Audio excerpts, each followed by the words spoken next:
Gilles Leclerc, qui a une maîtrise, qui est né à la Guerche, en Ille-et-Vilaine, comme vous le savez, qui a fait des études de droit, puis l'Institut des hautes études de la sécurité intérieure, c'est l'école de police? Non, tout à fait. C'est pas exactement ça? Non, c'est un institut qui a été créé pour améliorer un petit peu la connaissance des problèmes de sécurité intérieure et qui est ouvert aux fonctionnaires de police de haut niveau. D'accord. On a une scolarité d'1 an.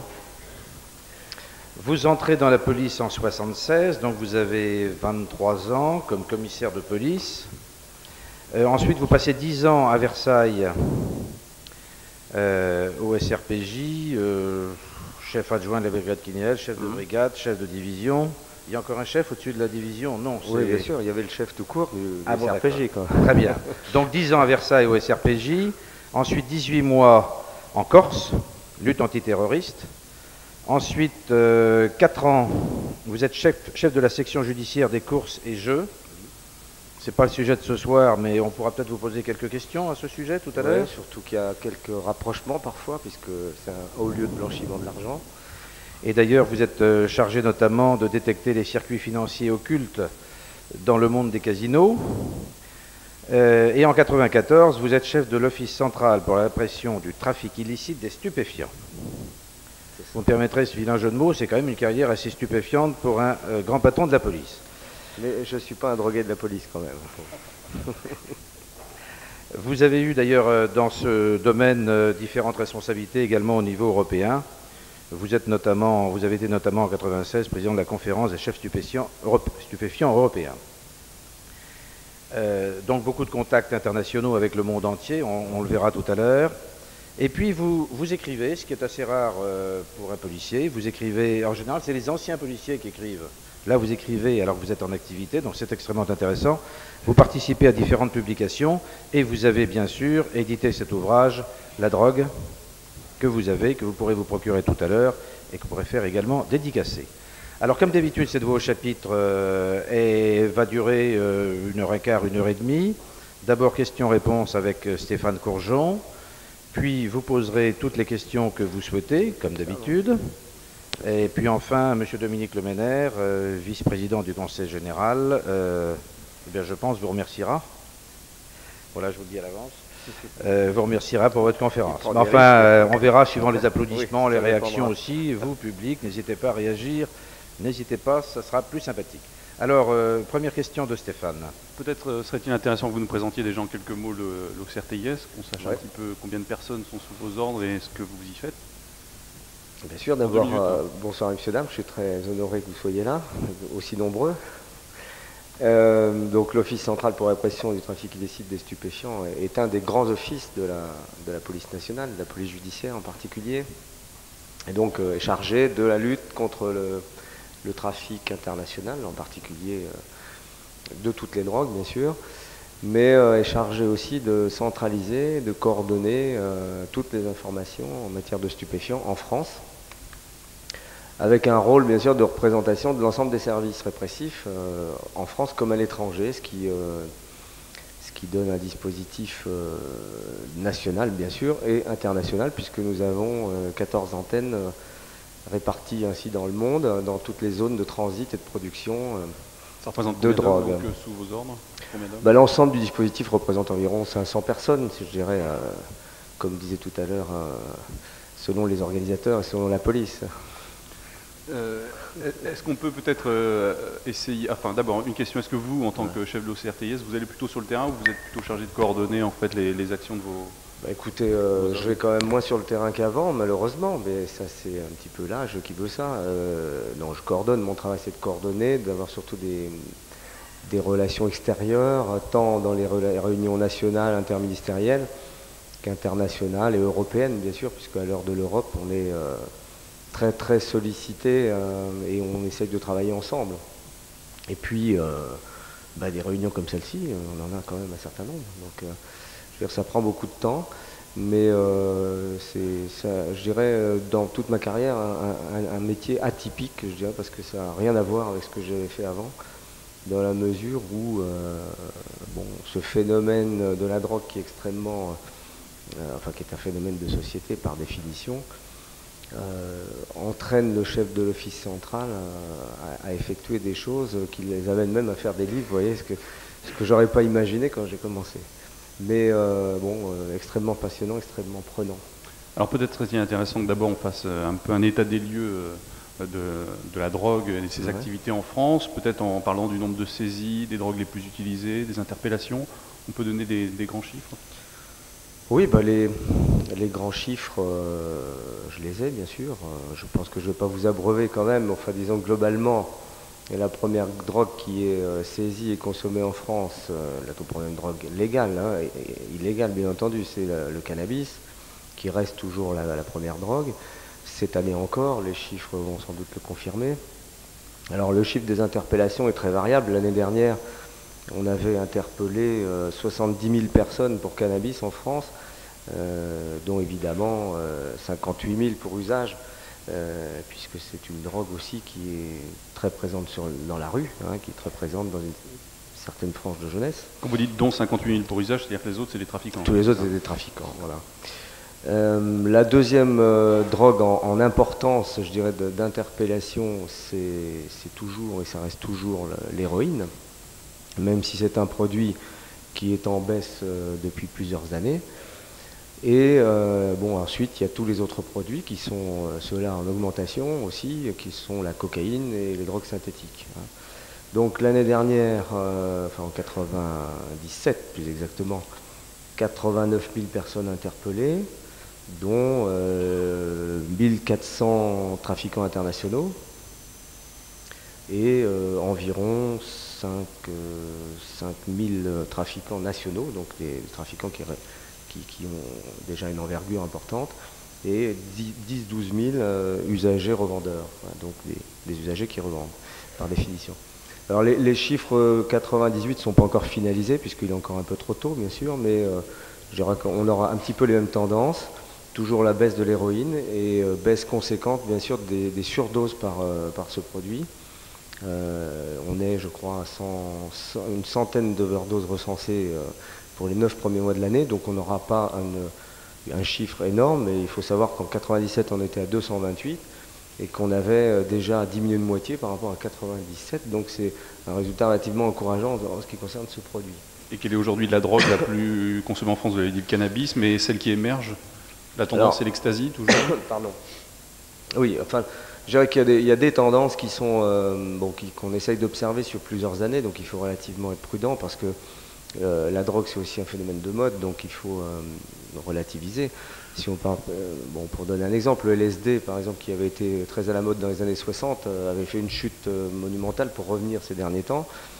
Ce qu'on constate le plus souvent c'est une polytoxicomanie ou une polyconsommation, ça dépend un peu comment on voit les choses, mais de plus en plus important de drogue légale et illégale, c'est-à-dire une espèce de mélange de produits et qui évidemment se situe dans la consommation des tranches d'âge 16-25 ans.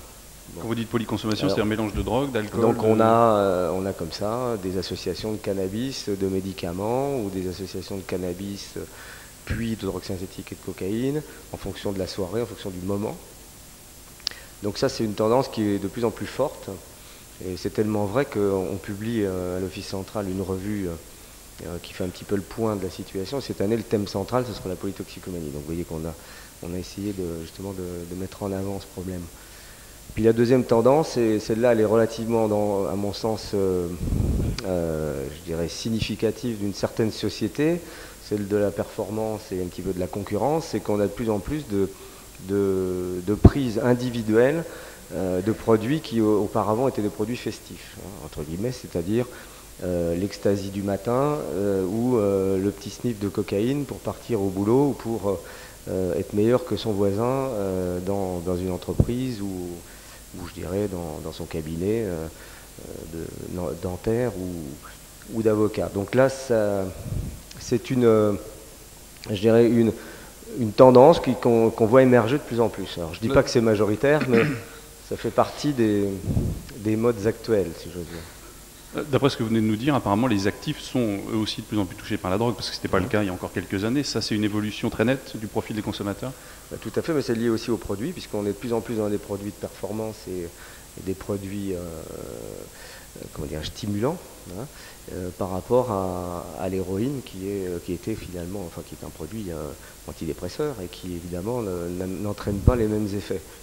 Et je dis, hein, je reviens à ce que je disais, je pense que ça correspond bien à la société actuelle, hein, qui est une société de performance et de compétition. L'âge moyen du consommateur aujourd'hui de drogue, c'est quoi? Est-ce qu'il a plutôt tendance à régresser oui, il y a un vieillissement. Il y a un vieillissement pour certains produits, notamment ceux dont je parlais, l'héroïne, et puis un rajeunissement pour les autres. C'est-à-dire que dans les tranches d'âge moins de 15 ans, on a une augmentation de plus en plus importante tous les ans. Mais ça correspond aussi, je pense, enfin, on voit bien l'explosion de la délinquance des jeunes, hein. Je dirais que les jeunes de 14 ans de maintenant ne sont pas les jeunes de 14 ans d'il y a 20 ans. Hein, et c'est vrai qu'il n'y a qu'à les regarder pour... Et ça correspond évidemment, on le retrouve évidemment dans la délinquance et dans la consommation. Est-ce qu'on a tout vu aujourd'hui en matière de drogue, ou est-ce qu'on peut encore craindre l'arrivée de nouveaux produits, selon vous? J'espère qu'on a tout vu, enfin en tout cas enfin bon, ce qui est sûr, c'est qu'on n'a pas épuisé l'imagination des chimistes en herbe et des gens qui peuvent fabriquer des molécules de drogue synthétiques, puisqu'il y a tous les 15 jours des nouveaux produits qui apparaissent, qui sont souvent similaires dans les effets ou dans la recherche, je dirais, moléculaire, mais qui sont différents. Alors pourquoi il y a ça?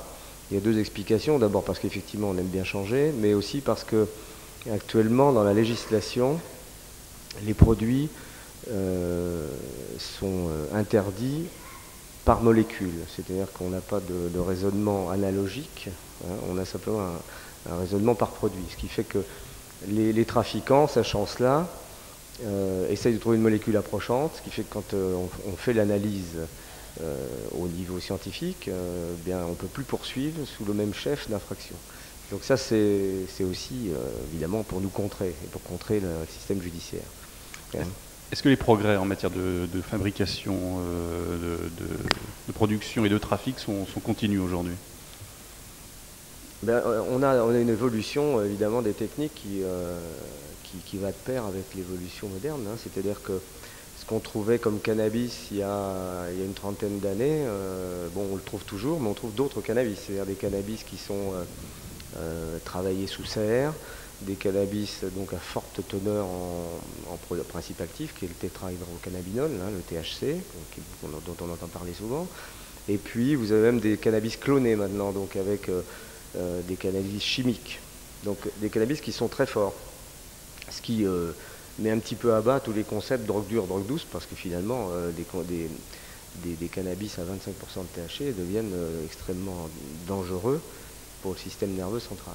On découvre tous les jours, mais comment vos hommes et vous-même faites pour être informés en permanence de cette évolution des produits? Vous ne les goûtez pas, donc il y a une... Pas encore. Non, simplement, c'est le constat des affaires, souvent, et puis des informations qu'on recueille par diverses voies, qui sont soit des informations qu'on recueille aussi par nos collègues à l'étranger, puisque chacun a son expérience, et je dirais par exemple nos collègues anglais et nos collègues néerlandais sont extrêmement, ou canadiens, sont extrêmement pointus en matière de cannabis, puisque ce sont eux qui sont les plus touchés, par exemple, pour les cultures sous serre et les cannabis de ce genre. Mais bien sûr, c'est aussi par rapport aux affaires qui sont constatées. On a l'impression, je ne sais pas si vous avez peut-être la confirmé, qu'aujourd'hui, on ne considère pas vraiment le marché de la drogue dans son ensemble, mais qu'on sépare d'un côté les grandes organisations criminelles, de l'autre côté les demandeurs, les usagers. Est-ce que c'est la réalité? C'est sûr que non, de toute manière, c'est un concept qui a complètement été abandonné. C'est vrai que pendant très longtemps, on avait les pays du Sud et les pays du Nord, les pays consommateurs accusant les pays producteurs en disant arrêtez de produire, on n'aura plus de consommateurs, et les pays producteurs disant si vous n'aviez pas vos consommateurs, on ne produirait pas. Bon, ça, je pense qu'on a largement dépassé ce concept. C'est même vrai que tant dans les organisations mondiales, et notamment l'ONU, qui subvervise un petit peu la lutte contre la drogue et toute l'application des conventions internationales, à la dernière assemblée générale extraordinaire qui a eu lieu en juin à New York, le concept de co-responsabilité a été mis en avant. C'est-à-dire que on a considéré que chacun avait sa responsabilité. Et c'est tellement vrai aussi que maintenant, je dirais, on a des pays producteurs qui sont devenus des pays consommateurs. Il n'y a qu'à voir ce qui se passe au Pakistan ou en Colombie, où vous avez un réel problème de consommation de drogue. Et les pays consommateurs sont devenus des pays producteurs, puisque les drogues synthétiques sont particulièrement fabriquées dans nos pays, et pas très loin de chez nous. Hein. Si d'ailleurs on a nous, on n'a pas encore trop constaté ce phénomène, mais on a quand même démantelé en 91 un laboratoire d'ecstasy en France. Donc, je veux dire, donc tout ça s'est mélangé. Donc là, il y a une espèce de respect mutuel, si j'ose dire, qui se met en place, et donc une approche des deux sujets un petit peu à l'identique. C'est-à-dire que la réduction de la demande et la réduction de l'offre sont pris, je dirais, sur le même plan maintenant. Est-ce qu'aujourd'hui les gouvernements et vos services s'attachent plutôt à combattre la production, la fabrication, le trafic, ou bien est-ce que vous attachez plutôt à réduire la demande? Parce que c'est quand même là qu'il faut agir a priori. Quand on voit les chiffres, je regardais tout à l'heure, cannabis, vous disiez 66 000 usagers interpellés en 97, 3 500 trafiquants, il y a une différence. On voit que c'est d'abord les usagers qu'il faut frapper. Bah, c'est-à-dire qu'il y a plus d'usagers que de trafiquants. Je veux dire, bon, il y a plus d'utilisateurs de lessive que de fabricants de lessive. Hein, je veux dire, donc ça, c'est pareil. On a plus de chances d'interpeller des usagers sur la route, sur la voie publique ou dans des lieux publics que des trafiquants. Bon. Alors, déjà, le rapport indice est relativement logique. Bon, nous, je dirais, bon, ça dépend des services. Je vais parler du système répressif global. L'intérêt, c'est de remonter les filières. Alors, en fonction de l'endroit où on est, c'est sûr qu'on va s'attaquer aux petits deals locales ou au trafic international. Le fait de pouvoir avoir une certaine pression sur les usagers, pression judiciaire, j'entends, nous permet de remonter les filières. C'est incontestable. Je veux dire, je ne pense pas qu'on puisse... bon, les policiers n'ont pas tous des boules de cristal, mais celui qui achète, il sait où il a acheté en principe. Donc s'il nous dit où il a acheté, ça peut permettre d'arrêter des trafiquants. Donc c'est tout à fait basique, ça. Je veux dire, donc on ne s'attaque pas, on ne fait pas de l'acharnement thérapeutique sur les usagers. Au contraire, on essaie de les amener devant des personnes qui vont s'occuper de soins thérapeutiques. Mais par contre, l'usager sert incontestablement à entraîner une certaine répression et à détecter les réseaux. Alors c'est vrai pour les petits réseaux. Il est évident que dans mon domaine où on lutte contre le trafic international, c'est pas l'usager du café de la gare du Mans qui va me dire quel est le cartel qui lui a amené la cocaïne qu'il a dans les mains. Donc là, on travaille évidemment à partir des malfaiteurs. Ouais. C'est beaucoup plus difficile évidemment là, à ce moment-là. Est-ce qu'on a l'impression, parfois, j'exagère un peu en disant ça, mais volontairement, que la drogue c'est un peu rentré dans les mœurs et que c'est pas une des priorités nationales, c'est un peu devenu comme la cigarette, la consommation de cigarettes, notamment à cause du cannabis qui est beaucoup banalisé. Est-ce que c'est votre impression? Je crois, enfin bon, il faudrait demander à la salle, là, je crois. Enfin, en tout cas, moi, j'ai pas l'impression que c'est... C'est le cannabis qui donne peut-être cette impression. Oui, voilà. Quand on banalise la consommation. C'est-à-dire qu'il y a surtout, d'ailleurs, bon, je vais peut-être un peu attaquer les médias, là, mais je crois qu'il y a quand même certains médias qui banalisent, je dirais, le débat, et qui, en le banalisant, font entrer ça insidieusement dans les mœurs. Mais je ne suis pas persuadé que ce soit la majorité des gens qui ait intégré dans leur vie la consommation de cannabis. Enfin, je n'ai pas l'impression, j'en suis même sûr. La banalisation, c'est pas la bonne solution, mais est-ce que la diabolisation, ça l'est aussi? Bien sûr que non. Bien sûr que non. Mais ça, je crois qu'il faut bien revenir en arrière. La diabolisation, elle a été surtout due au fait qu'il y a eu une méconnaissance. L'information, ça permet de mieux débattre. Et quand on est informé, on ne diabolise pas. Et je crois que c'est une des grandes règles qu'on a retenues et dont la mission interministérielle de lutte contre la drogue et la toxicomanie est en train de faire sienne, c'est que il faut informer sur tous les produits, parce qu'effectivement, il n'y a pas de raison de ne pas informer aussi sur les effets d'autres produits qui sont légaux. Mais encore que culturellement, je pense qu'on sait ce que nous amène boire 7 ou 8 verres de whisky. Mais ce qui est certain, c'est que on a souvent considéré que c'était un sujet tabou parce que les gens ne savaient pas ce que c'était et ne voulaient pas en parler, notamment la génération, je dirais, d'après-guerre. Et donc en ne voulant pas en parler, on créait une espèce de mythe, et il n'y a rien de pire qu'un mythe pour les ados, c'est-à-dire qu'on essaye d'aller le rencontrer. Et je crois que c'est un petit peu ça le problème.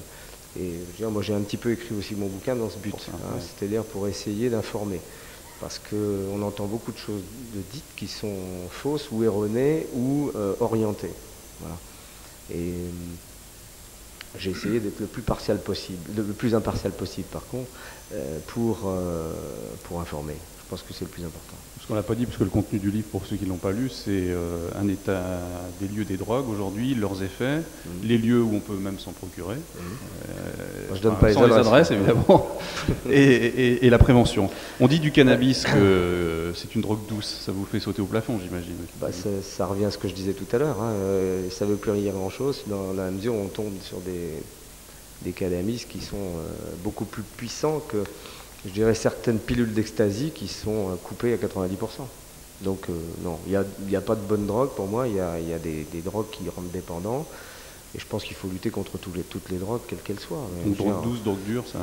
Tabac compris, et alcool compris d'ailleurs. Il y a vraiment un risque à fumer un joint, même occasionnellement? Je pense pas, non. Je pense pas. Le risque physique, sûrement pas, mais le risque d'y prendre goût, sûrement. Donc... Et si c'est un jeune de 14 ans, moi ça me choque quelque part et ça me gêne. Donc je veux dire, donc il y a un risque. Mais bon, le risque physique, sûrement pas. C'est là encore, quand on veut essayer de dédiaboliser, c'est la plus grande bêtise, serait de dire à un gamin qui avoue à son père, j'ai fumé un joint hier, qu'il va mourir demain matin. Donc, mais par contre, je pense que ça peut inspirer un dialogue entre le père et le fils. Il peut y avoir un risque social, parce que vous en parlez dans votre livre, vous dites un étudiant brillant par exemple qui un jour est pris en possession de cannabis ou en train d'en fumer peut ensuite ça peut avoir des conséquences sur sa carrière. Bah oui, puisque c'est une infraction pénale, donc ça peut le gêner dans sa vie, bien sûr. Concernant le cannabis, vous citez, je vous ai entendu parler d'une expérience avec des pilotes américains. Ouais, ça, vous dites justement qui prouve véritablement que le cannabis a des effets sur la santé, contrairement à ce qu'on pourrait penser. Vous pouvez nous en parler? C'est assez significatif. Oui, c'est vrai.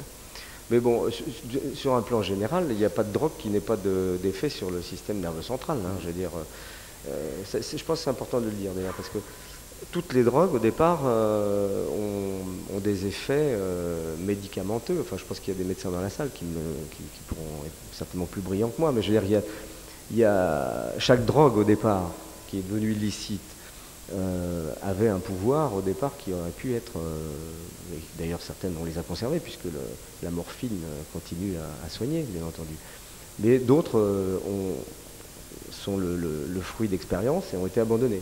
L'ecstasy par exemple était, la molécule MDMA était une molécule pour soigner la schizophrénie. Bon.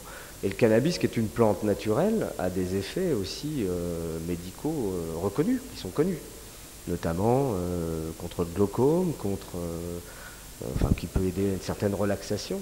Bon. Mais apparemment, il y a des médicaments qui sont meilleurs contre ces maladies, et donc ça a été abandonné. Alors, je me souviens plus ce que vous disiez au départ. Oui, donc les pilotes américains, ça c'était une expérience qui a été faite, qui était relativement intéressante, puisque il y a 8 ou 10 pilotes qui ont accepté de fumer des joints. Les uns 3, les autres 5, les autres 7, etc.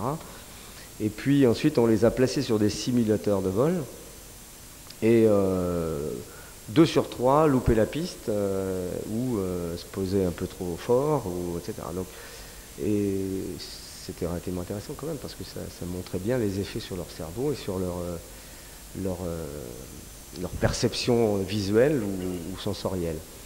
Et vous savez qu'il y a un grand débat actuellement sur l'usage de l'alcool au volant, mais bon, ça c'est pas nouveau, mais je pense aussi qu'il ne faut pas négliger dans les accidents du samedi soir les effets de certaines drogues qui peuvent entraîner aussi des problèmes du même type. On parlait de banalisation tout à l'heure. Quand vous entendez des personnalités du showbiz, on entend assez souvent finalement qui disent moi j'ai touché à la drogue, et qui banalisent de cette manière-là. Ça doit plutôt vous choquer, vous révolter, ça, non? Oui, moi ça me choque parce que bon, je pense que Johnny Hallyday comment Ou dire, Dominique Voynet, même. Ou Dominique Voynet, mais ça, bon, c'est pas une personne du showbiz. Oui. Donc, Mais même un ministre a dit qu'il avait fumé un joint. vous me parlez de personne du showbiz. Donc, pour revenir à Johnny Hallyday, bon, d'ailleurs, j'ai été très frappé, moi, dans son interview au Monde, parce que, bon, si ça a inspiré Baudelaire pour écrire, lui, apparemment, ça l'a inspiré aussi, mais qu'une seule fois. Hein, donc, mais par contre, moi, ce que je trouve désastreux, parce que j'adore Johnny Hallyday, c'est une bête de scène, ce que je trouve désastreux, c'est qu'il donne des messages comme ça. Il ferait mieux, au contraire, peut-être de véhiculer des messages contraires. Il aurait certainement un impact important. Et bon, encore, je dirais, dans la génération des quinquas, bon, c'est peut-être pas les personnes qui toucheraient de façon plus proche, mais moi je pense aux sportifs. Il y a certains sportifs qui ont d'ailleurs fait je pense à Michel Platini qui a une fondation pour la réinsertion des toxicomanes. Bon, voilà des exemples qui sont bons, mais il y en a d'autres qui ont donné des exemples qui étaient beaucoup plus néfastes et ils n'ont pas idée de l'impact que ça peut avoir chez les jeunes sportifs. Hein. Si Bernard Lama est pris avec du cannabis, les jeunes gardiens en herbe dans les petits patelins du centre de la France, est-ce qu'ils vont pas se donner le droit de faire comme Bernard Lama? Donc je veux dire, l'exemplarité, ça me semble très important. En ce qui concerne le cannabis, évidemment, en votre présence, on ne peut pas ne pas parler de cette question de la dépénalisation. Bernard Kouchner, le ministre de la Santé, y est favorable. Votre ministre de tutelle, lui, ne l'est pas. C'est un faux débat. Quel est votre avis sur ce sujet, dont on pourrait parler pendant 2 heures? Oui, sûrement. D'abord, je ne suis pas sûr que Bernard Kouchner ait dit qu'il était favorable ces derniers temps. Enfin, ces derniers temps, mais... Ouais, voilà. Alors, faux débat. Bon, déjà, je pense qu'il faut bien utiliser les bons termes. Dépénalisation, il y a plusieurs niveaux, si vous voulez. D'abord, il y a le terme de déjudiciarisation. Alors, qu'est-ce que ça veut dire? Ça veut dire que la loi ne va pas être appliquée parce que, par exemple, un procureur va être submergé par le nombre d'affaires et va instituer un seuil de poursuite. Bon, ça, à mon sens, c'est le plus dangereux parce que ça donne l'impression à ceux qui sont pris qu'ils peuvent continuer, et donc là, ils ne seront pas poursuivis, ils vont continuer. Donc ça, c'est quand même une espèce de forme de dépénalisation, si on peut dire, puisqu'il n'y a pas de poursuite. La deuxième, c'est la véritable dépénalisation, au sens que l'usage est dépénalisé, mais on continue à poursuivre les revendeurs et les trafiquants. Alors là, il y a beaucoup de limites, puisque on dépénalise d'abord quoi? Quel usage? Quel produit? Bon, et si on revient au débat précédent, la polytoxicomanie, on s'aperçoit effectivement que si on dépénalisait le cannabis, ça n'empêcherait pas quand même les jeunes qui seraient censés ne plus être poursuivis de prendre d'autres produits qui sont interdits. Donc est-ce qu'on dépénalise tous les produits, l'héroïne, la cocaïne, etc. Bon. Je vous rappelle que quand même pour les partisans de la dépénalisation, le fait de poursuivre l'usager, ce serait une entrave à l'accès aux soins. Donc il faut quand même, enfin c'est un des arguments, il y en a d'autres, c'est aussi que les contrebandes n'existeraient plus, enfin bon, on en reparlera tout à l'heure. Mais donc, alors, dépénalisation d'un produit, mais comment? Est-ce que les mineurs seraient autorisés à aller acheter leurs produits? Est-ce qu'ils ne seraient pas autorisés? Est-ce que certains conducteurs de TGV, d'avions, etc. pourraient fumer devant leur volant, ou les conducteurs de bus? Oui, non. Est-ce qu'on pourrait fumer dans un lieu public? Est-ce qu'on pourrait fumer que chez soi, etc. Donc il y a beaucoup ensuite d'exceptions, ce qui fait que finalement on reviendrait à la situation de fait qui existe actuellement plus ou moins quand même. Hein. Et voilà. Alors, puis la troisième voie, c'est la légalisation. Alors, légalisation, c'est beaucoup plus large. Là, cette fois, c'est l'État qui prend en charge la production et qui revend. C'est la régie du tabac, donc, et éventuellement la régie du cannabis, la régie de l'ecstasy, la régie de l'héroïne, la régie de la cocaïne. Bon. Donc on est, vous voyez, dans 3 systèmes. Alors, moi quand je dis que c'est un faux débat, d'une part, on a une loi en France, on ne le dit pas assez souvent, qui est une loi qui dépénalise. Puisque la loi de 70 a une alternative, c'est quand vous avez un usager qui est interpellé, s'il va devant le procureur, que le procureur lui enjoint de se soigner et qu'il accepte cette injonction, il ne sera pas poursuivi. Donc la dépénalisation existe de fait, déjà. Hein, donc, et elle existe pour tous les produits, puisque la loi française ne fait pas de différence entre les produits, hein, et qui sont poursuivis de la même manière. Voilà. Et deuxième, je dirais, argument qui alimente, et puis ce que je voulais dire sur le faux débat, c'est qu'on ne peut pas raisonner de façon, en matière de drogue, mais souvent dans tous les grandes infractions, mais en matière de drogue particulièrement, on ne peut pas raisonner de façon franco-française. C'est-à-dire qu'on est obligé de tenir compte de ce qui se fait chez nos voisins, on est obligé de tenir compte aussi de nos engagements internationaux. On a signé des conventions, qui sont des conventions spécifiques à la drogue, qui datent de 1961, 1970 et 1988, et qui nous enjoignent un certain nombre de choses. Et les parlements l'ont ratifié. Et si on allait dans le sens que je viens de dire, est-ce qu'on veut d'abord devenir les nouveaux Pays-Bas de l'Europe, hein, voilà. Parce qu'aux Pays-Bas, il y a les coffee voilà, shops. enfin, bon, et il n'y a pas de dépénalisation. Il y a de dépénalisation d'usage, mais les coffee shops n'existent pas. Hein, c'est une tolérance. On en parlera sans doute. Mais ce qu'il faut savoir, c'est que les coffee shops sont tolérés, mais que personne ne cherche à savoir qui approvisionne les coffee shops. C'est-à-dire que on tolère de vendre 5 grammes de cannabis par personne, mais on ne se soucie pas de savoir qui approvisionne. Ça, c'est quand même c'est extraordinaire comme système. Et donc, alors, le fait d'être obligé de tenir compte quand même de nos voisins et de nos partenaires au sens large, c'est qu'il faut savoir quand même que ce débat irrite pas mal un certain nombre de pays qui sont gangrénés par le produit de la drogue.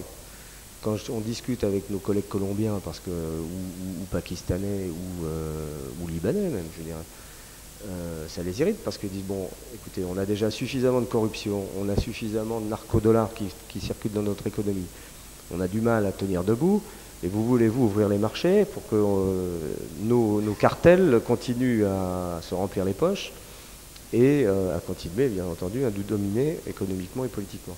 Donc je crois qu'il y a aussi une responsabilité vis-à-vis de l'étranger. Donc ce sont des combats, enfin ce sont des débats qui sont souvent très très orientés et très, comment dire, intéressés, j'allais dire.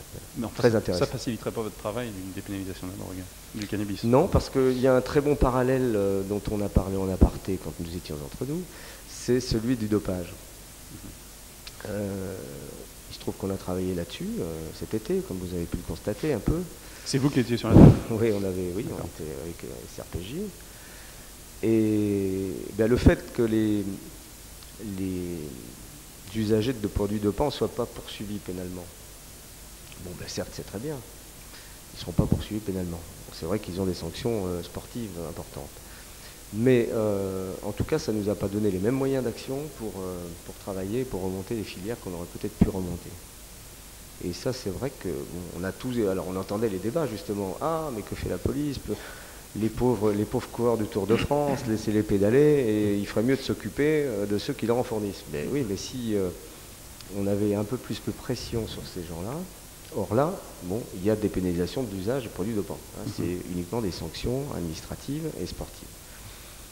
Voilà, c'est un parallèle qui vaut ce qu'il vaut, mais enfin, je veux dire que ça. Moi, je vous parle de façon concrète parce que je le vis tous les jours, et on essaye de ne pas faire de philosophie.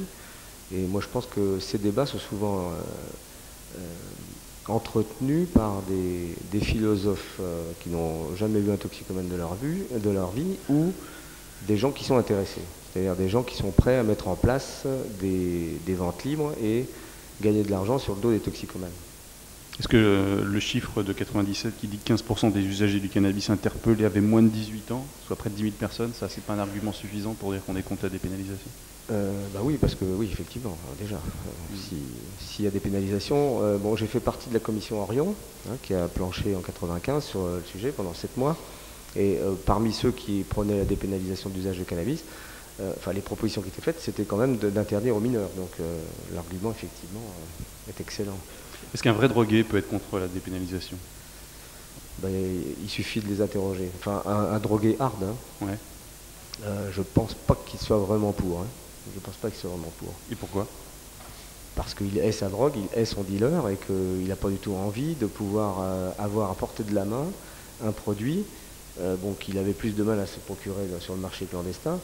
Mais enfin, je veux dire, c'est un petit peu, comment dire, comme un gosse qui aurait un caramel devant lui, quoi. Si on lui met un caramel facilement, enfin, facile à attraper, à un moment donné, il va l'attraper. Bon, et moi, j'ai rarement vu des toxicomanes qui étaient, je dirais, très libéraux, en fait. La mission interministérielle de lutte contre la drogue a préconisé il y a quelques mois une justice plus douce pour les usagers. Est-ce que la peur du gendarme, il ne faut pas qu'elle reste quand même? Mais je pense que là, c'est pas parce qu'on aurait, et qu'on a d'ailleurs, parce que bon, il faut quand même reconnaître qu'on a une politique à l'égard des usagers qui est relativement quand même douce. Hein. On n'a pas beaucoup d'usagers en prison, parce qu'on entend toujours ces débats, les usagers en prison. J'en connais pas beaucoup qui vont en prison uniquement sur un usage de cannabis, quand même. Il faut être raisonnable. Pour une récidive, peut-être. Il y a peut-être des cas isolés, mais enfin, c'est vraiment exception. Donc, dire que, bon, Mme Maestracci, qui est la présidente de la qui est la mission, présidente de la MIT, a estimé qu'il fallait faire une circulaire. Donc, il y a avec la chancellerie, il y a une circulaire qui est actuellement en cours d'élaboration, pour un traitement des toxicomanes qui ferait la part des choses entre l'usager simple, l'usager récidiviste, mais qui effectivement ne devrait pas déboucher sur la prison. Bon. Ça ne va pas changer grand-chose. Je pense qu'il y a eu un certain nombre de circulaires d'application de la loi de 70 depuis qu'elle est sortie, qui préconisaient souvent l'abandon des poursuites, etc., à l'égard des usagers. Mais Mme Maestracci est ferme là-dessus. La loi de 70 reste, donc l'interdit subsiste. Bon, c'est ce qui nous intéresse, nous. Et je pense que c'est ce qui intéresse pas mal de parents aussi, enfin, j'ose espérer.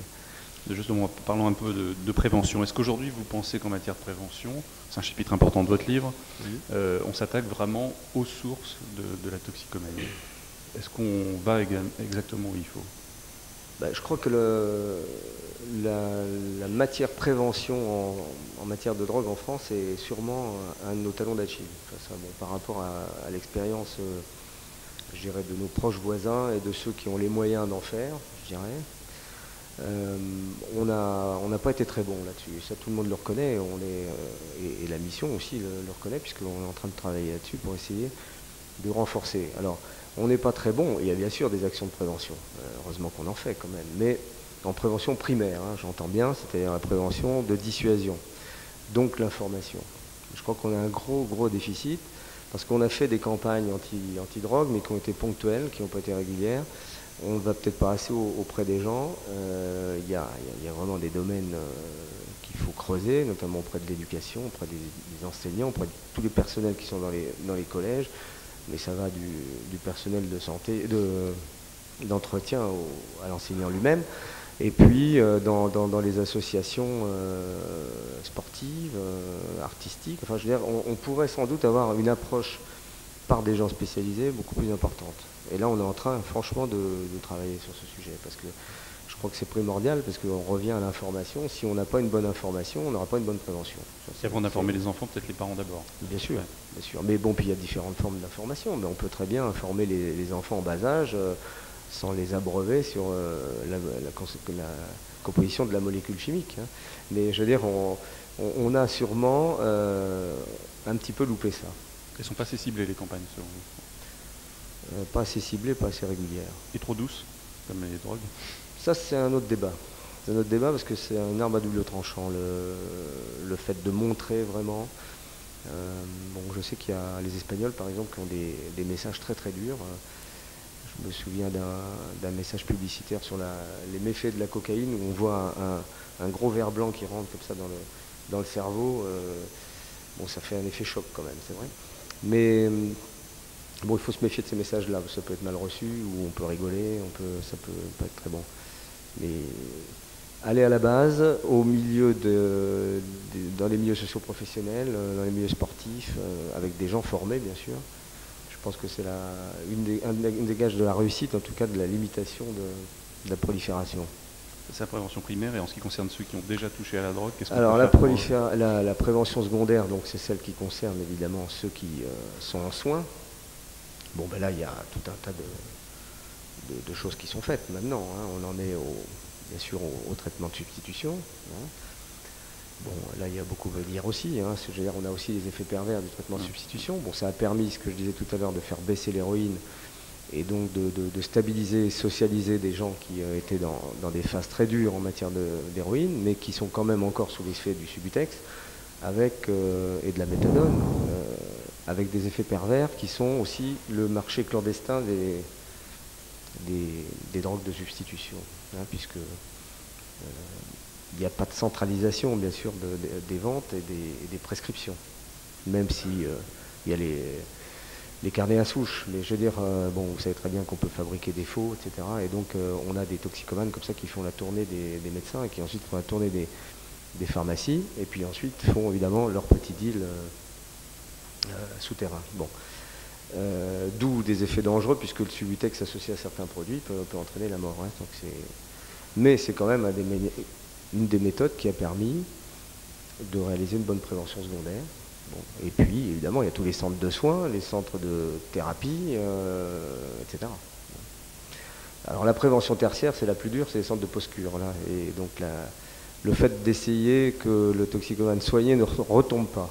Alors là, c'est aussi l'environnement familial qui est important. Et ceux qui ont des toxicomanes à la maison savent très bien que c'est extrêmement dur de gérer toutes ces situations, ces rechutes, et ça entraîne des drames. Alors là, il faut vraiment des spécialistes, des gens qui sont très durs d'ailleurs en général. Question peut-être du public. Et on va arrêter la première partie du dialogue et vous avez la parole pour poser des questions ou apporter des témoignages. Les premières sont toujours difficiles. Il faudrait qu'on prévoie toujours les 2 premières questions. Pendant que vous vous apprêtez à lever la main, quelle était votre plus belle affaire récente? En termes, je dirais, de prise. De prise, non, en termes de réseau, c'était une affaire qu'on a réalisée cet été, qui a duré plus d'1 an, où nous avons raisonné en haute mer dans les Caraïbes un bateau chargé de cocaïne avec des trafiquants italiens, espagnols et français. Et donc c'était intéressant parce que c'était la première application d'un article de la Convention de Vienne, qui est l'article 17, qui est un article qui permet d'arraisonner les bateaux en haute mer, alors que vous savez que la haute mer, en principe, est un lieu extraterritorial. C'était bien caché à l'intérieur du bateau? C'était, oui, caché dans les soutes, mais vous n'avez pas trop pris de précaution, puisqu'ils étaient tranquilles. Bon, et donc ça, c'était une très belle affaire, ça a duré 1 an. Et les pilules d'ecstasy aussi, qui ont été oui, là c'était une saisie douanière, mais c'était 600 000 pilules de DOB, de Nexus, qui est une espèce de variante de l'ecstasy, et d'ecstasy elle-même, qui était destinée à l'Angleterre. Il faut savoir que la plus grosse partie des saisies d'ecstasy en France souvent sont destinées à d'autres pays que la France. Enfin bon, c'est pas dit que ça revienne pas après, mais enfin je veux dire que toutes les grosses saisies actuellement ne concernaient pas directement des réseaux français. Une belle prise aujourd'hui pour vous, c'est plus que c'était il y a quelques années. Vous n'avez plus les mêmes repères, j'imagine. Bon, vous savez, on n'a pas tellement le concept de... Enfin bon, moi si vous voulez, je préfère arrêter un gros malfaiteur avec 10 kilos de cocaïne qu'un passeur avec 20. Quoi. Je veux dire, on n'a pas tellement cette échelle... C'est pour ça que je ne vous parle pas trop des kilos, parce que bon, c'est très variable selon les années et ça ne veut rien dire. Bien, alors les questions, les mains se lèvent pour gagner du temps, vous levez la main toujours avec un petit peu d'avance. Les partisans de la dépénalisation. Tout à l'heure, dans une demi-heure, il y aura plein de mains. Au moment où il faudra qu'on se quitte, il y aura beaucoup de mains qui se lèveront, c'est classique. Sans dévoiler des secrets, avez-vous des méthodes d'infiltration? Donnez-nous quand même 1 ou 2 anecdotes. Donnez-nous un petit scoop quand même ce soir. Je ne suis pas sûr que je puisse vous en donner. Hein. Non, simplement la loi nous permet d'infiltrer, oui c'est vrai. Est-ce qu'il y a des gros bonnets, des gros trafiquants dont vous savez qu'ils sont trafiquants et vous ne pouvez pas les arrêter? Oui, bah ça c'est évident. Oui, vous avez de la même manière qu'on sait qu'il y a des gens qui font des vols à l'armée et que bon, quand on n'a pas de preuves, on ne peut pas les arrêter. Donc je veux dire, ça c'est pas tellement... c'est valable pour toutes les infractions. Bon, c'est vrai que c'est pour le grand banditisme qui s'est bien reconverti dans le trafic de stupéfiants. L'art et la méthode, c'est quand on est un grand chef, c'est de jamais arriver sur soi. Et c'est le cas de certains malfaiteurs qui sont dans le sud de la France, par exemple. Si vous voyez à qui je pense, mais qui a un surnom qui est du nord de l'Europe. Francis le Belge, pour ne pas le nommer.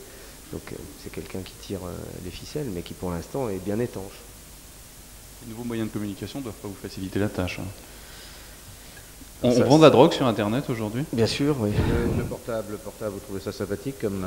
C'est bien pour appeler sa fiancée, mais c'est aussi bien pour s'appeler entre voyous. Donc c'est vrai que tous les problèmes... on a des gros problèmes avec les moyens modernes, parce que c'est beau la communication moderne, c'est même très bien pour le bon citoyen, mais c'est vrai que ça a été aussi utilisé par le crime, et donc... on n'a pas toujours les moyens techniques et juridiques pour lutter contre. Je pense par exemple à Internet. Si quelqu'un vend au Canada des graines de cannabis et que vous les achetez en France, le vendeur il est au Canada. Ça veut dire qu'il faut d'abord identifier le message et puis parallèlement pouvoir avoir les moyens juridiques d'intercepter cette personne. Ça veut dire qu'il faut une coopération bilatérale entre la France et le Canada. Ça veut dire qu'il faut des actes judiciaires communs, et on arrive tout de suite au problème des espaces judiciaires différents. Alors, la première question. Ici, on a monsieur là-bas. Les accords de Schengen ont-ils apporté quelque chose dans la lutte contre la drogue? Au plan policier, douanier, certainement. Puisque on a un espace donc élargi, et la convention nous a permis par exemple de travailler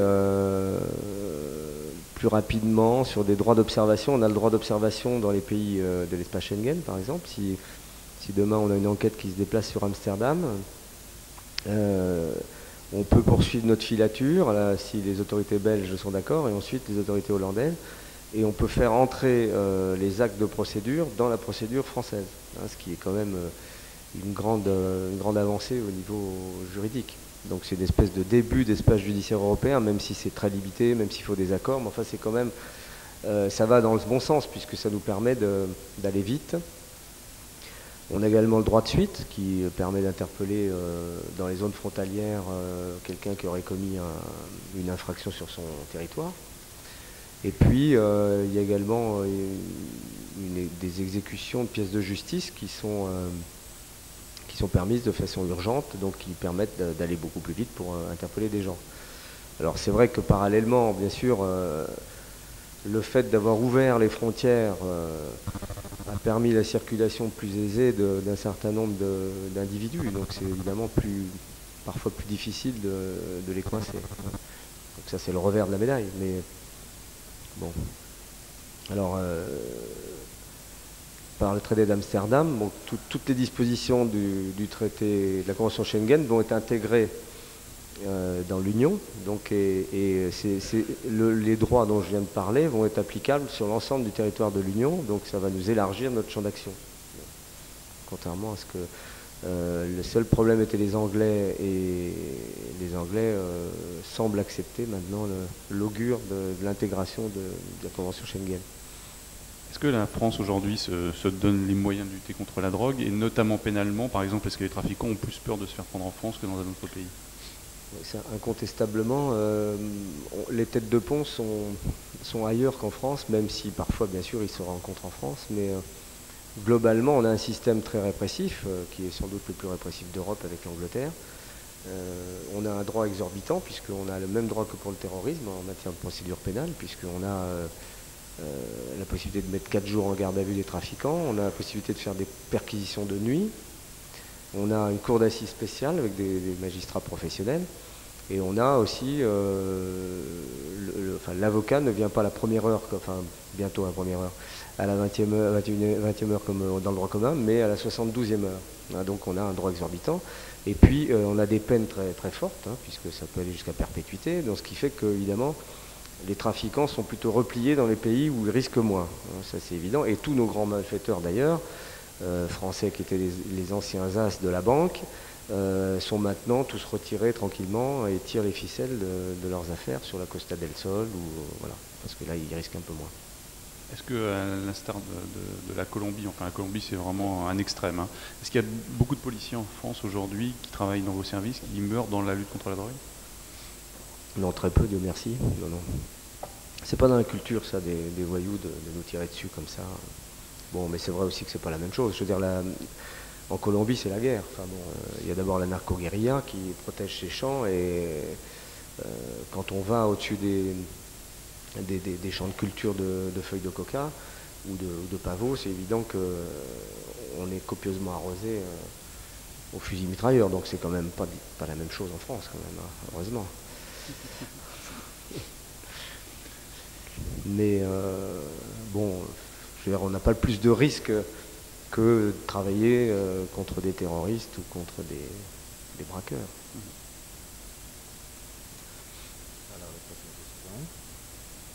On a tout dit finalement. Bah oui, on a été complet.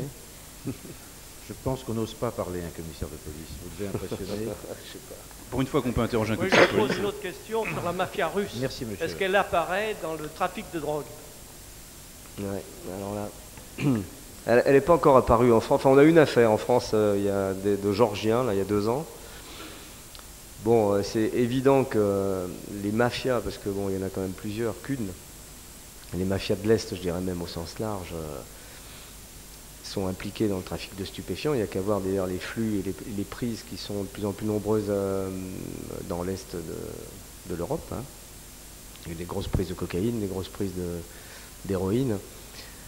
Et bah, ça aurait été quand même bizarre que des malfaiteurs de ce niveau-là ne se mettent pas dans le trafic de stupes, alors que c'est certainement une des activités criminelles qui rapporte le plus.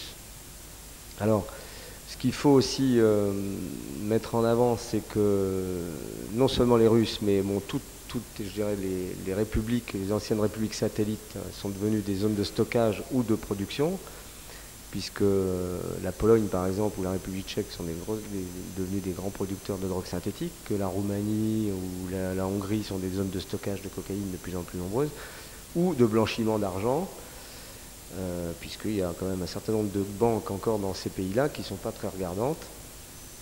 Et d'ailleurs, vous parliez d'une belle affaire, je pense à une autre, là, où on a interpellé à Marseille et en Espagne et en Roumanie des individus de la pègre marseillaise qui ont investi en Roumanie dans un certain nombre de sociétés, des sociétés diverses et variées d'ailleurs, hein.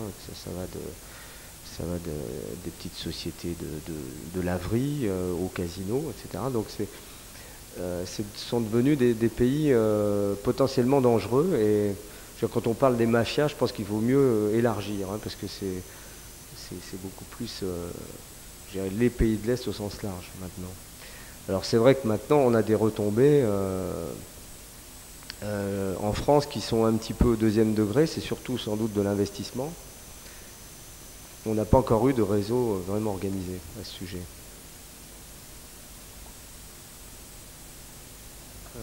Bonsoir, je suis éducateur accueil infodrogue au centre de soins pour toxicomanes du Mans qui existe depuis 1978. J'ai beaucoup apprécié beaucoup de choses que vous avez dit. Merci. Je voulais parler entre autres par rapport au cannabis, quand vous disiez que apparemment c'était pas une chose qui était très banale. Moi j'ai envie de dire que si, je côtoie beaucoup de jeunes, je suis aussi éducateur dans la rue.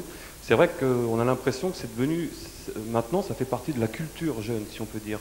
Qu'on consomme ou qu'on ne consomme pas, on sait que ça existe, on a toujours un rapport au produit, c'est vraiment extrêmement présent, hein. Sur la Sarthe, il y a un protocole qui a été passé avec la justice.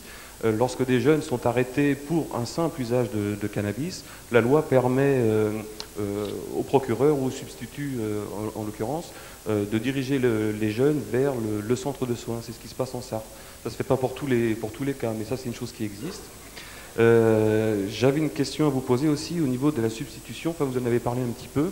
Est-ce que vous avez l'impression que depuis que la substitution s'est mise en place en France, il y a eu une évolution au niveau du nombre de décès, des choses comme ça? Voilà.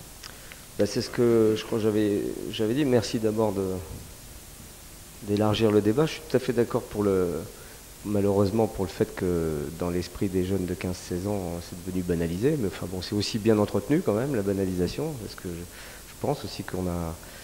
Alors, est-ce que c'est la culture qui change ou est-ce que c'est un passage? On le verra dans plusieurs années, je pense. Est-ce que c'est une mode? Alors, pour les produits de substitution, ça a entraîné effectivement une chute des overdoses à l'héroïne, c'est clair et net, puisque je vous ai donné les chiffres tout à l'heure. Les décès par overdose d'héroïne, on en avait 505 en 1994 sur 564 recensés. Et l'année dernière, on en avait 164 en 97. Par contre, évidemment, c'est toujours un petit peu un problème de vase communicant. On a de plus en plus de décès par association de médicaments ou de médicaments et drogues de substitution. Donc mais c'est le résultat de ce que je disais tout à l'heure, c'est-à-dire du petit marché clandestin qui s'est mis en place et où évidemment les conseils du médecin sont évidemment pas présents, puisqu'en principe le médecin qui délivre du Subutex met en garde contre les produits qui sont contre-indiqués. Alors que si évidemment vous prenez du Subutex et que vous y ajoutez du Tranxène, là ça devient extrêmement dangereux. Donc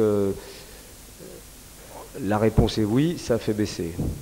Ça a fait baisser, même si on a ces problèmes annexes. Question. Vous aviez commencé à aborder la question tout à l'heure avec monsieur. Moi, ce qui m'intéressait, on a beaucoup entendu parler de l'aspect juridique, mais donc moi, je voyais plus l'aspect économique et qu'on a commencé à évoquer avec la mafia russe et le blanchiment de la drogue.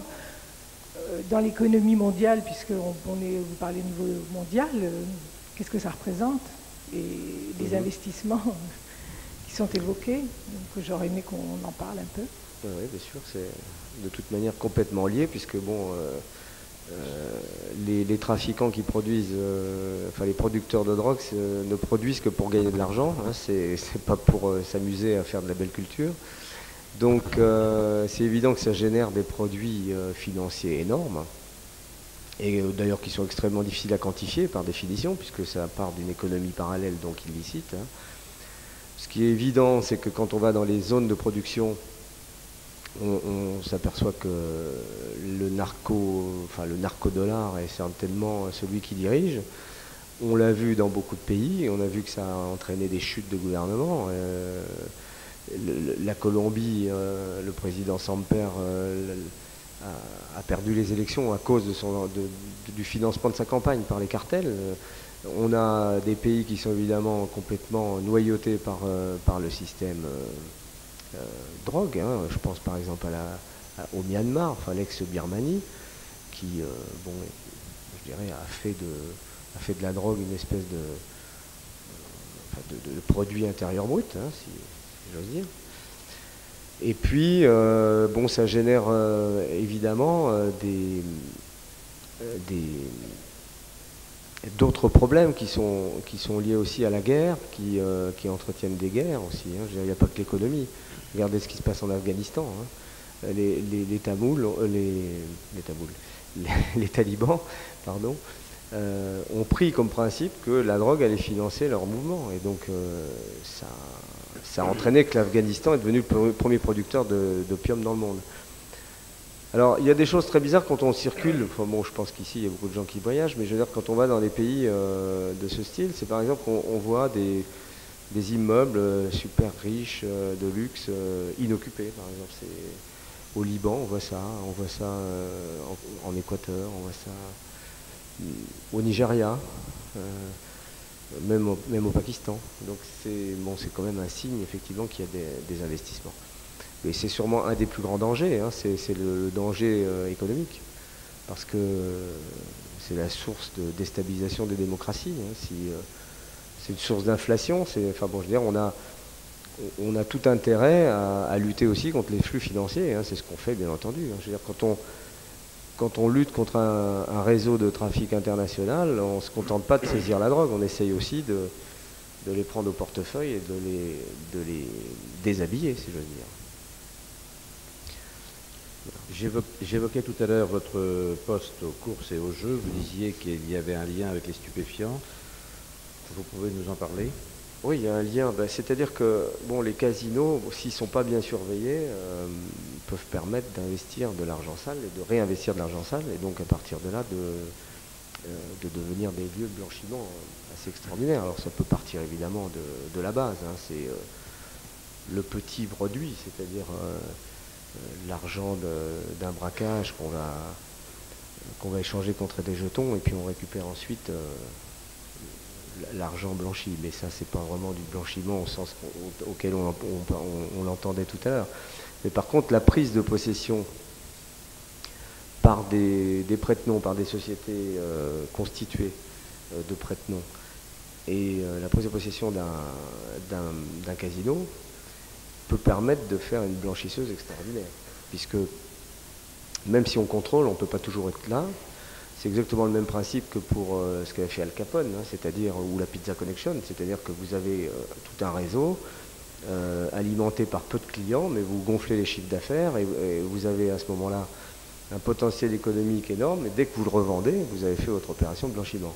Et j'ai eu une affaire comme ça, de tentative de pénétration de la Camorra napolitaine à Menton, où on avait des Napolitains et des Corses qui avaient constitué deux sociétés pour racheter le casino de Menton, et ça a bien failli marcher d'ailleurs, parce qu'ils avaient vraiment des gens qui présentaient bien dans leur société, qui amenaient de l'argent, etc. Et on a réussi à déceler un des individus n'était pas très net.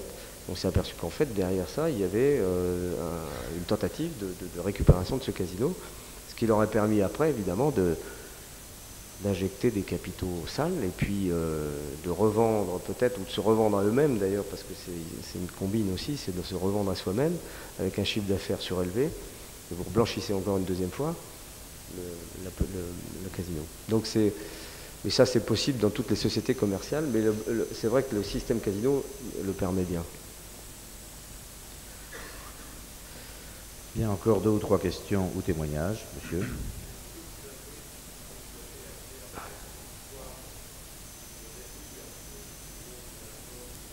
Franchement, lorsque vous arrêtez un trafiquant, il y en a 2 qui apparaissent, ou vous coupez une source, il y en a 2 qui... Est-ce que c'est une guerre qui peut être gagnée?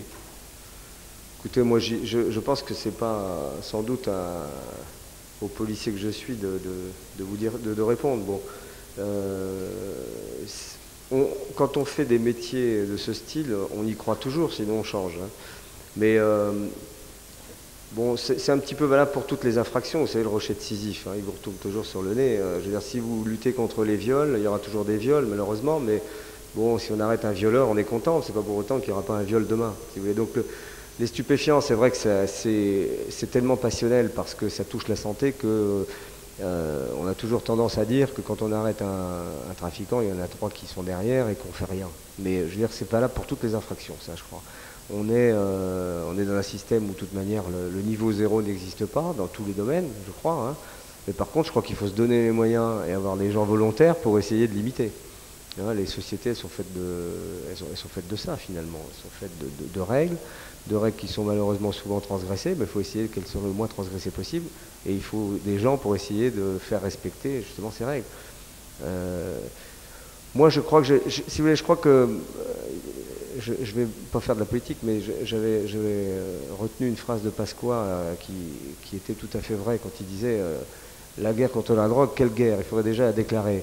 En fait, il n'avait pas tout à fait tort, si vous voulez, si on élargit un petit peu le débat. Quand on voit que une quinzaine de laboratoires en Birmanie continuent à inonder l'héroïne, en héroïne les États-Unis principalement et la côte est asiatique, alors que finalement, parallèlement, on peut déverser des bombes sur Bagdad. Donc, si vous voulez, probablement que le jour où on décidera de mettre des moyens de ce style, on pourra démanteler les laboratoires. Je veux dire que c'est sans doute, quand on aura créé les casques verts contre la drogue, peut-être qu'on aura gagné, hein, si vous voulez. Mais bon, je crois qu'il ne faut pas être pessimiste, parce que...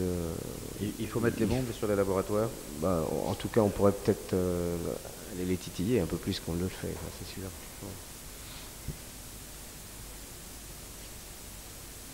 demander, avez-vous une écoute et une influence auprès des politiques pour élargir l'espace juridique? Pour élargir l'espace juridique?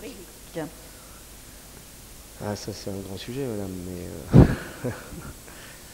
c'est évident que bon, la planète elle est faite d'une somme d'États, donc de souveraineté, et que bon, souvent les droits s'opposent, ou en tout cas se télescopent, ou ne sont pas toujours compatibles. C'est vrai que parallèlement, le crime, enfin les grands criminels se soucient peu du droit, donc c'est d'ailleurs par essence leur activité, c'est d'essayer de passer au-dessus des lois. Donc c'est vrai que ça nous gêne, et c'est vrai qu'on travaille dans ce sens-là. Je crois qu'au niveau de l'Europe, en tout cas, il y a quand même des travaux de plus en plus nombreux pour essayer d'harmoniser. Alors, harmoniser les législations, ça ne veut pas dire grand-chose, parce que il vaudrait mieux parler d'harmoniser les pratiques et harmoniser les procédures. Mais là, je rentre peut-être dans un débat technique, mais je veux dire que c'est évident qu'entre la procédure orale et la procédure écrite, il y a un monde dans le travail, et que quand on est confronté à nos deux systèmes, bien souvent, on a du mal à travailler ensemble parce que on ne poursuit pas les mêmes buts au sens juridique du terme. Donc, déjà, je sais qu'il y a des travaux qui sont bien avancés pour essayer que, au moins, on reconnaisse chacun nos droits respectifs, et que ça n'oblige pas, par exemple, quand on est en train d'assister des Anglais sur notre territoire, qui par exemple suivent un camion de drogue qui s'en va en Espagne, donc on va suivre ce camion, on va le ramener en Angleterre, et que mes policiers font un procès verbal et qu'ils relatent tout ce qu'ils ont fait, qu'ils le transmettent aux Anglais, il faut qu'on puisse admettre que ce procès verbal a une valeur juridique devant la cour anglaise, alors que pour l'instant, ça ne vaut rien, et que ça oblige mes policiers qui ont déjà fait le travail sur le terrain d'aller témoigner devant la cour anglaise pour relater ce qu'ils ont vu et fait. Donc si vous voulez, ça part déjà de ce type de constat déjà. Si on commençait déjà par accepter cela, ça nous ferait gagner du temps et sans doute gagner de l'efficacité. Mais bon, c'est pas pour demain les crimes fédéraux, les délits fédéraux. Hein, je veux dire, on n'est pas encore tout à fait, même si le traité d'Amsterdam va dans ce sens, hein, dans la communautarisation d'un certain nombre de sujets. Vous avez fait passer des messages à Jean-Pierre Chevènement sur des désirs que vous aviez ou des volontés? Les messages sont passés? Les messages passent toujours avec les ministres. Oui. Par note. Non, mais je veux dire, vous savez très bien qu'on a un système administratif très souple, donc les messages passent. D'accord. Alors, la dernière question peut-être, ou l'avant-dernière, ou un témoignage, non, voilà. 4e rang ici. Mais une autre main s'est levée dans le fond aussi. Voilà, un micro vient là. Il suffit de dire que ce sont les dernières et aussitôt les mains se lèvent. Allez. Peut-on avoir les effets du cannabis fortement dosé? Vous avez fait allusion tout à l'heure aux différentes qualités. Et compte tenu des propos de Mme Voynet, effectivement, qui a des responsabilités, est-ce que vous pourriez lui témoigner votre expérience et puis nous dire rapidement quels sont donc les effets d'un cannabis dosé à 25% de THC, s'il vous plaît. THC Tétrahydrocannabinol. Écoutez, moi, bon, d'abord, je suis pas sûr que j'irai témoigner auprès de Mme Voynet, parce que bon, elle est parfaitement grande pour savoir quels sont les effets du cannabis sur elle, si elle en a pris. Mais je veux dire, moi, je suis pas médecin, j'ai pas fait d'études de neurologie, mais je veux dire que bon, il suffit de lire un petit peu toutes les expériences, c'est un petit peu ce que j'ai voulu retracer dans ce livre. Il est évident que si vous prenez un produit qui a un principe actif important, personne dans le milieu scientifique et médical ne peut dire que ça ne va pas avoir des effets sur les neurones. Alors, des effets immédiats ou des effets à long terme, c'est toujours le problème, si vous voulez, parce que bon, souvent, ce que disait tout à l'heure monsieur là-bas en disant bon, c'est banalisé, mais bien sûr que quand on fume un joint, certains ne vont rien ressentir, d'autres vont avoir envie de vomir, d'autres vont être à moitié très gais, d'autres vont être dans les vapes ou vont dormir. En tout état de cause, je crois que c'est à terme qu'il faut gérer tout ça. C'est de la même manière que si vous buvez un verre de whisky plein, c'est sûrement beaucoup plus dangereux que si vous buvez 3 centilitres. Hein. Je dirais, si on peut faire une comparaison entre un THC à 3% et un THC à 25%, ça doit être ça à peu près. Mais je dirais, c'est les conséquences futures. Donc comment dirais-je, le délabrement de vos neurones, hein, la survie de vos neurones, celles qui vont mourir ou celles qui ne vont pas mourir. Voilà. Mais bon, je pense qu'il y a des méthodes très simples. Les petits exemples dont j'ai parlé tout à l'heure du simulateur, mais il y a aussi un exemple qui est très, très significatif. C'était l'injection d'une micro-cellule de THC à l'araignée. Ouais. C'était très marrant aussi ça à voir. Et cette araignée qui était sous l'effet du cannabis, qui était de l'ordre de 8-10%, tissait sa toile en carré de façon complètement désordonnée. Et donc, je veux dire, c'est intéressant parce que bon, je ne pense pas que le cerveau de l'araignée soit extrêmement important. Mais c'est des exemples très frappants, je trouve, qui ne sont pas du tout contestés par le monde médical, d'ailleurs, le monde scientifique. Donc, voilà. Donc, et puis, c'est sûr que si vous en prenez 7, 8, 10, bon, je ne suis pas sûr que la motivation de la personne soit à haut niveau, quand même. Hein. Oui, bonsoir. Je suis médecin impliqué dans le réseau toxicomanie de la Sarthe. Voilà. J'ai apprécié de vos propos. J'aurais 2 petites remarques et puis une question. La remarque, c'est j'ai apprécié effectivement la façon dont vous avez dit si un enfant, si un père constatait qu'un enfant avait fumé un joint et qu'il le disait, la première chose à faire, effectivement, c'était que le père puisse engager le dialogue, la communication. C'est très important. La deuxième chose, c'est au niveau de la prévention primaire. Dans la Sarthe, par exemple, il y a accueil info-drogue, donc l'éducateur en parlait à l'instant. Il y a des gendarmes qui font un FRAD, il y a avec des adjoints FRAD, donc des formateurs relais antidrogue, qui sont des gens qui vont aller dans les écoles, qui vont rencontrer effectivement les parents, les enfants, parler, engager le dialogue. C'est une action de prévention primaire très importante. La troisième chose, c'est au niveau de l'ecstasy. Vous avez très gentiment répondu dans notre journal du réseau et vous nous avez donné des chiffres là, qui nous paraissent au niveau des prises, passant de 17 000 comprimés saisis en 91 à, je crois, vous nous annonciez 1 million de comprimés saisis. Donc c'est un petit peu pour préciser l'excroissance du problème. Et puis la question, c'est vous associez plutôt la prise de l'ecstasy dans les propos que vous nous avez rapportés à une prise dans les rêves parties, alors qu'en fait, la question, c'était de savoir si ce n'était pas un usage récréatif du samedi soir qui touchait un certain type de population et qui avait tendance à se généraliser. C'était la question. Oui.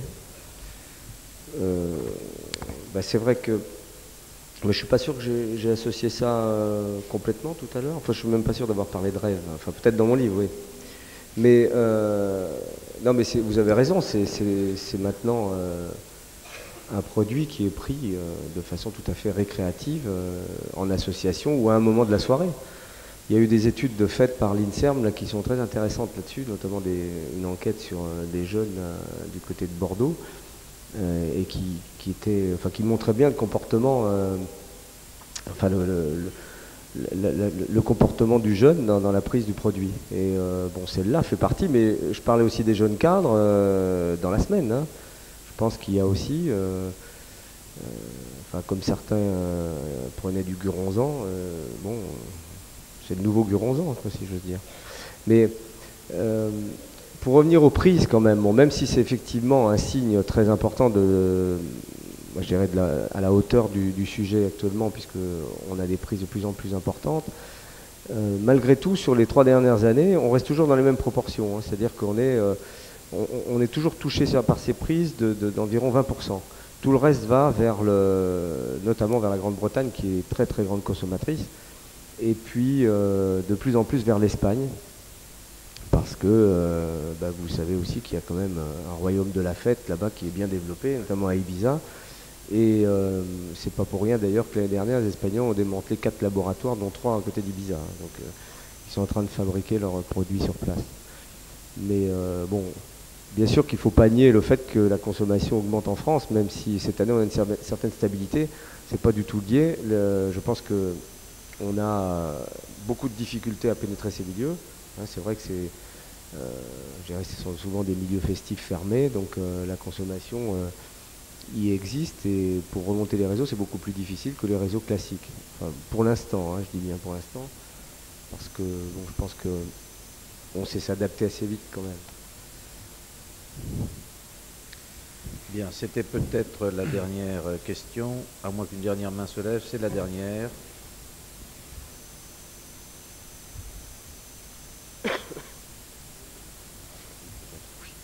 Ça doit marcher en principe, il suffit de parler. Je voulais savoir quels sont les moyens de lutte contre la prise de drogue au volant. Alors donc la prise de drogue, donc le matériel, la justice. Alors, réponse très rapide. Pour l'instant, en France, on n'a pas de loi spécifique. Hein. Il y a une loi en préparation qui va bientôt, je pense, être adoptée. Il y a des moyens qui sont des moyens de contrôle traditionnels, hein, alors que soit des prises d'urine, soit des prises de sang. Bon, alors c'est relativement compliqué, vous imaginez bien, sur le bord de la route, donc ça nous a limité un petit peu les champs d'investigation. La loi va prévoir des dépistages uniquement dans le cadre des accidents mortels ou avec blessure. Donc il n'y aura pas de dépistage systématique, je dirais comme l'alcoolémie par exemple pour l'instant. Par contre, les Allemands ont des procédés beaucoup plus radicaux avec des frottis de la peau, hein, et des réactifs. Et même, je dirais, pratiquement l'infraction d'apparence, si j'ose dire. C'est-à-dire que quelqu'un qui titube, on peut aussi lui faire des tests qui vont au-delà de la recherche d'alcoolémie.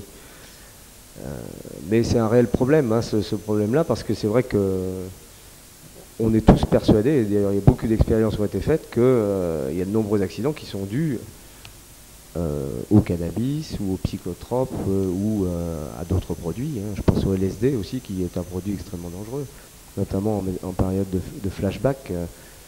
Si vous avez pris le produit 3 semaines avant et que vous êtes en flashback au volant et que vous êtes chauffeur de bus et que vous prenez pour un petit oiseau, ça peut être très, très dangereux quand même.